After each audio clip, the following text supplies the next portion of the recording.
আল্লাহ রাব্বুল আলামিন এই পৃথিবীতে বিপদগুলো দেন, পৃথিবীতে ধ্বংসযজ্ঞ, এগুলো কেন হয়? কারণ মানুষের কৃতকর্মের কারণে, মানুষের পাপের কারণে। যা সূরা রুমের মধ্যে আল্লাহ রাব্বুল আলামিন উল্লেখ করেছেন, যহরাল ফাসাদু ফিল বাররি ওয়াল বাহর বিমা কাসাবাত আইদিন নাস লিয়ুযীকুহুম বা'দাল্লাযী আমিলু লাআল্লাহুম ইয়ারজিউন। আল্লাহ রাব্বুল আলামিন বলছেন, জলে কিংবা স্থলে যা কিছু হয়, যে বিপদ আপতিত হয়, যে মুসিবত চাপিয়ে দেওয়া হয় জলভাগে কিংবা স্থলভাগে, এটা তাদের কৃতকর্মের কারণে, মানুষের অপরাধের কারণে জলে স্থলে আল্লাহ গজব দিয়ে থাকেন। এই গজবগুলো কেন দেন?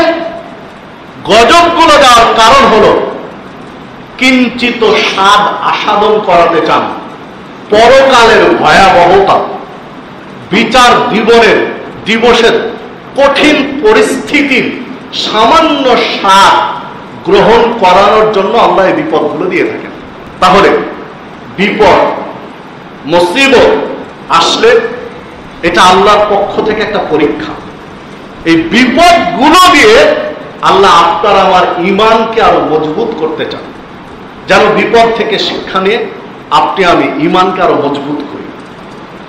এই জন্য আল্লাহ বিপদগুলো দেন। কিন্তু মানুষ এতটাই অকৃতজ্ঞ যে বিপদ থেকে মানুষ শিক্ষা নেয় না। মানুষের প্রকৃতি এত নিকৃষ্ট যে বিপদ থেকে মানুষ শিক্ষা নেয়। আল্লাহ বলছেন, বা'দাল্লাযী আমিলু লাআল্লাহুম ইয়ারজিউন। এটা কেন করি?